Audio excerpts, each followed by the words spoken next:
basics of instruction sets. This is more like your assembly language experience you got from your previous class of CS47 or equivalent. Um, so as we know that an instruction set is a treaty between hardware and software world. So when we studied the assembly language, we were more treating this instruction set as a software people. Okay, so we kind of studied the list of instruction, for example, add or jump register, things like those, from the software programming perspective. That someone gave us a list of instruction and describes this capability, what it can do. Okay, so that become a building block for us to build a software. Okay, so that's that's a software world view for us, right? Now in this class we'll be seeing this instruction set from the hardware world. So what it would be then? It means that I have a list of instruction at a very basic level. Okay, and I need to think as an hardware developer that how to implement a piece of hardware that can execute those set of instructions. Okay, so for example, if someone has written in a software as an add register 1 comma register 2 comma register 3, how that functionality be done and implemented and done on a hardware platform. So that's the thought process. Okay, and this is a treaty between this hardware engineer and software engineer.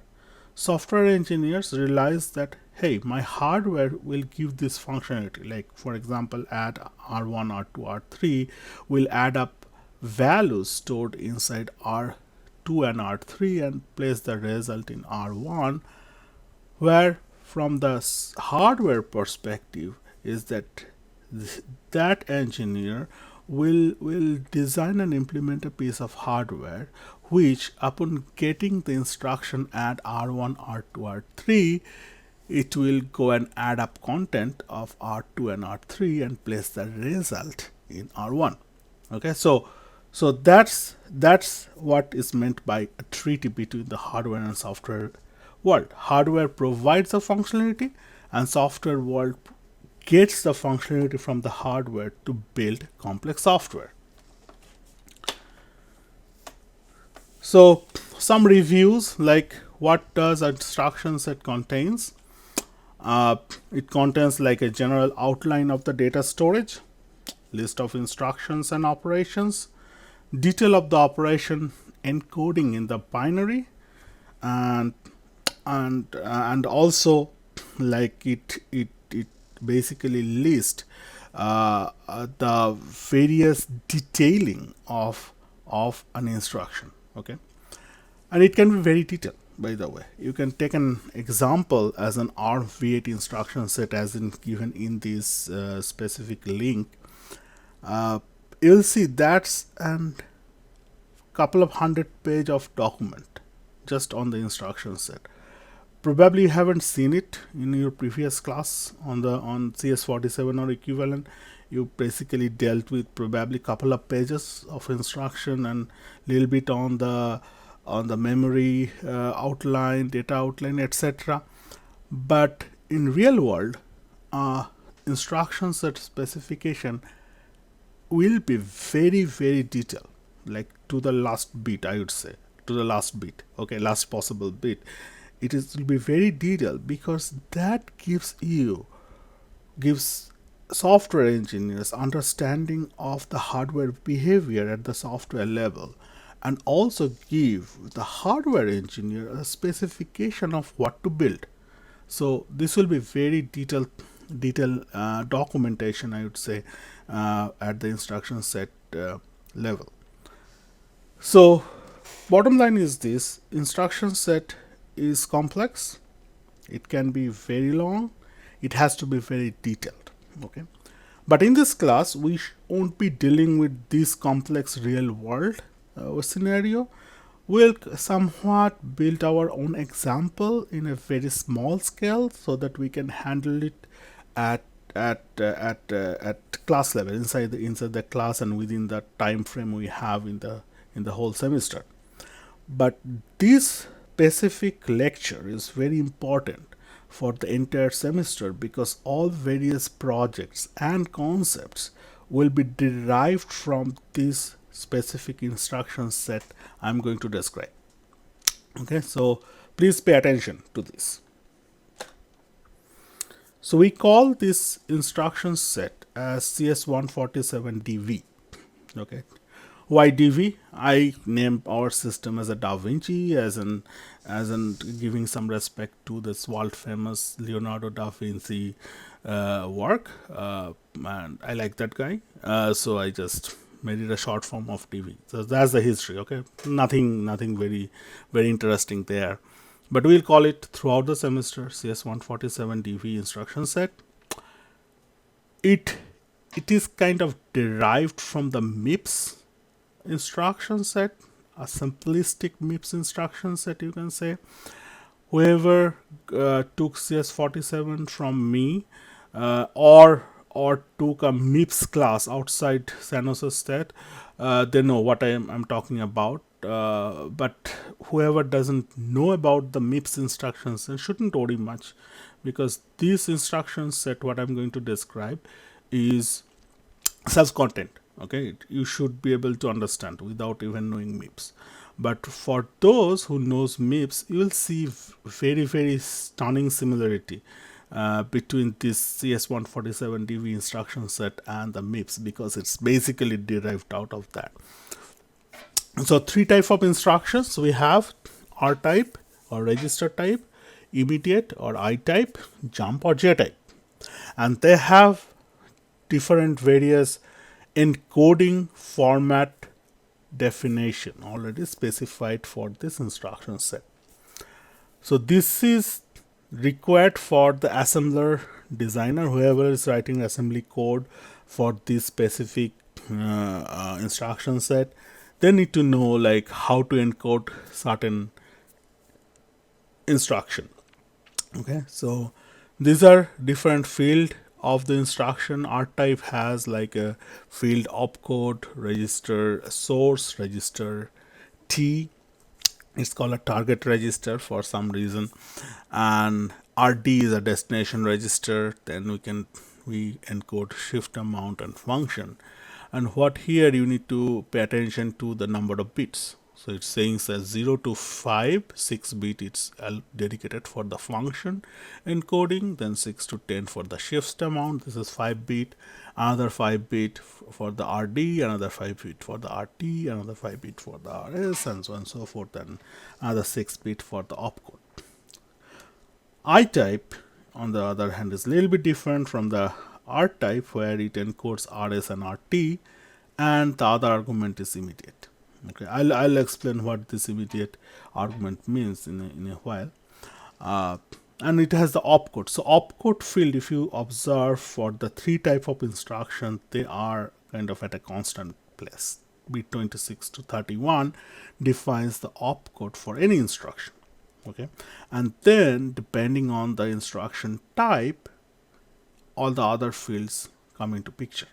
So if you are given a complete 32-bit pattern and asked to extract various information, what is my RS, what is my RT, what is my immediate, etc., what you first need to look at the opcode, this 6-bit. Okay, and then depending on that opcode, you determine what is the type. Is it an RType instruction? Is it an IType instruction? Or is it a JType instruction? From that information, you then go and start looking at various amount of bit. Let's say you find this is IType. So you take bit 21 to 25 as my RS definition, 16 to 20 as a RT definition, and 0 to 15 bit as in my immediate information. Like that. All right. So that's the format of our CS147DV instruction set types and encoding format. Now storage is very much similar to what MIPS again, like since it is derived from the MIPS. It's a 32-bit machine we are looking for. So we will be building a 32-bit machine with will be 32 internal registers, user addressable registers at 0 to 27, like 28 registered user can use directly, and there are 4 special registers there inside our internal register set. Global pointer GP, which is 28, register 28, stack pointer SP, which is register 29, frame pointer or FP, which is 30, register 30, and return address or return pointer, which is register 31. And there are various default value when you power up the machine. This register especially important is SP, GP, and PC. By the way, PC is not a part of this internal register set, but if you recall, PC is your program counter. Okay, so this program counter for our machine power of value is this 000100. Okay, so that's the hex, and our memory allocation is basically we have a reserved part, and then from a lower to higher, this memory location is for the text, which means your program code, machine code of the program goes into this part of the memory, and then there is static data and there is dynamic data and the stack. Okay, and the whole memory addressable memory space span up to 03FF. Okay, so your stack pointer power up address is this, your global pointer power up address is this. All right, so this is our memory strategy for this, or memory specification for this specific instruction set. Now there are list of different RType, IType, and JType instruction. RType we support add, sub, addition, subtraction, multiplication. So these are the operation names. Next column is my mnemonic, that how it is represented in assembly program and what's the format. All of them are here, and this describes the operation. Okay, and this guy is giving you a coding format, like when you type in or writing the assembly program for this specific hardware, the format is expected like you place a mnemonic and destination register, source register, and then comes your target register or a shift amount.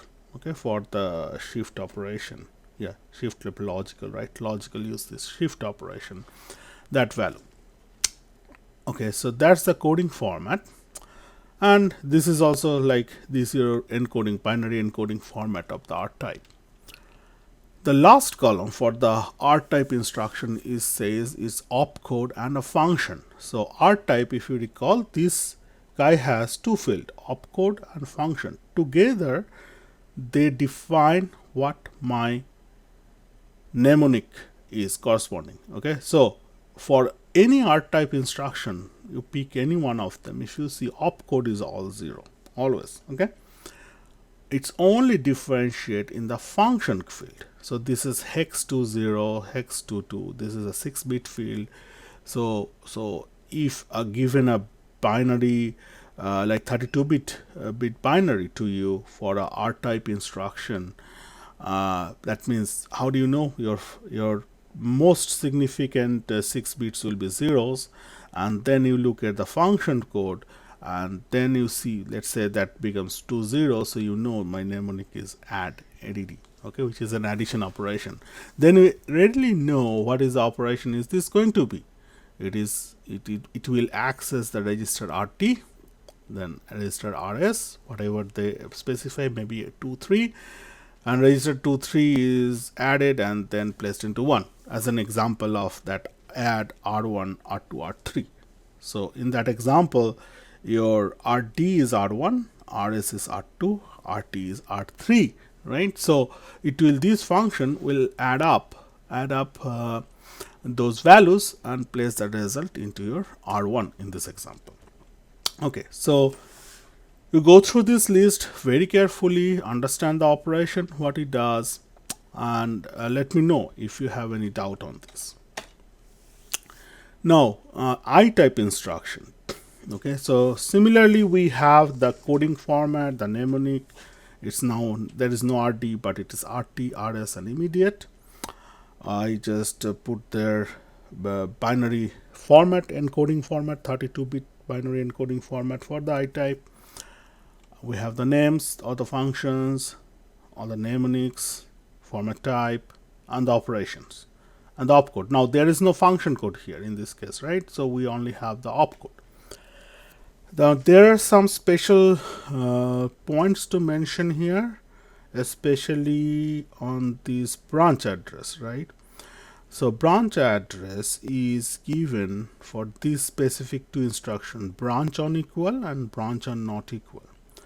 So what this specific function does, let's try to understand b equal closely. BNE is similar. Okay, so b equal, it says that if content of my RS register and RT register are equal, then my program counter is going to be program counter +1 plus branch address.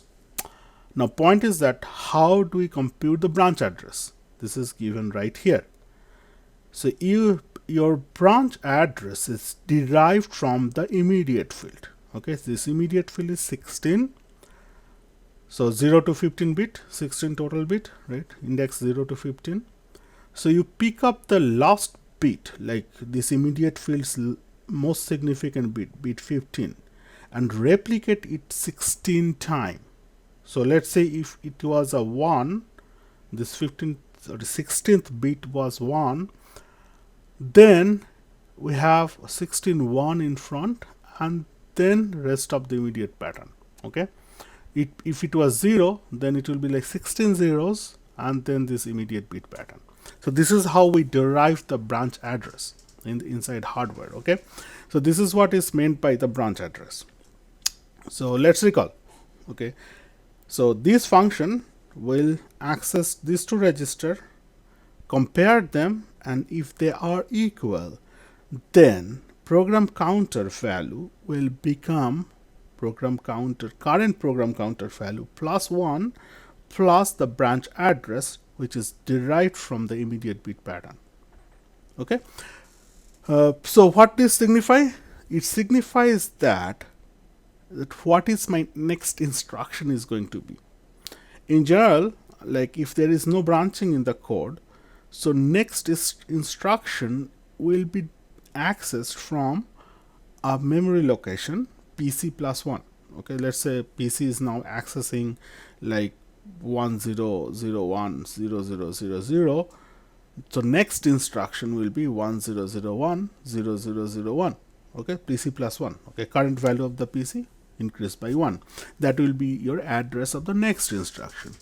But on this branch equal and branch not equal, this branching function, it dictates that if certain condition is met, then it is not the immediate instruction, but instruction has to be fetched from some other location, and that some other location is address is derived by this formula. Your current program counter value increased by 1 added with the branch address. Again, branch address being derived from your immediate field. Okay, so this is all about RType instruction format.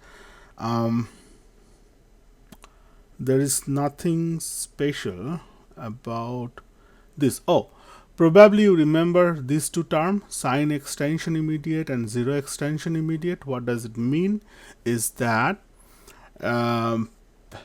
actually it's used here also, load word, stored word, sign extension immediate. So what does it mean is this, like you pick up the immediate bit pattern 16 bit and extend it to 32 bit. Now there can be two ways of doing this extension from 16-bit of immediate to the 32-bit corresponding value.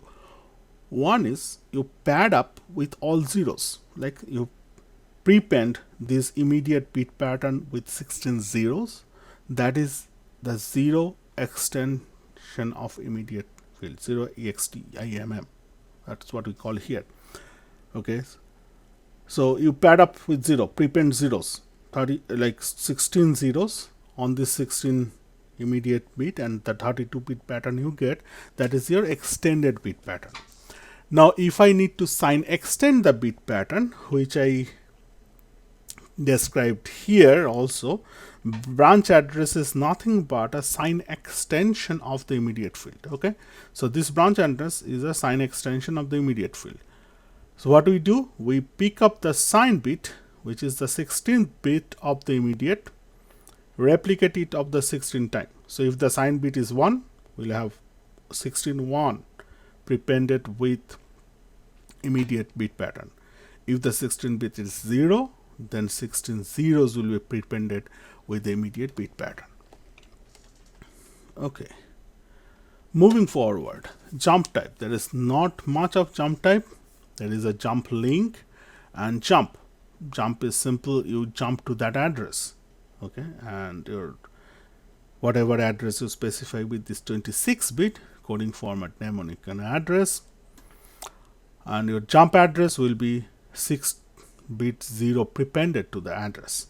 Okay, so for this specific hardware. Whereas jump and link, if you recall, it's similar to your MIPS, and I believe all other processor has similar functionality, jump and link. So it basically, before jump to the jump address, target address, it store the next instructions or next sequential instructions address to the specific register, in this case register 31. So register 31 will be written with the PC plus 1 that value, and then PC program counter will be modified with the jump address given is this 26-bit pattern prepended with 6-bit. Okay, so that's JL. Now to make our life a little bit interesting, I have added something called push and pop. If you like, MIPS doesn't have push and pops in general. I believe x86 may have that. I need to check.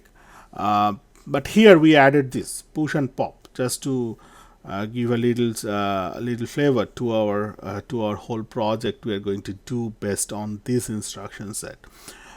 So what the push does is basically it picks up the registered 0 content and write it in the memory location pointed by stack pointer, and then it decreases the stack pointer by 1. Whereas pop is just an inverse function of push. So it first increases the stack pointer by 1 and then read from the memory location pointed by stack pointer and write it back into register 0. Okay, that's push and pop.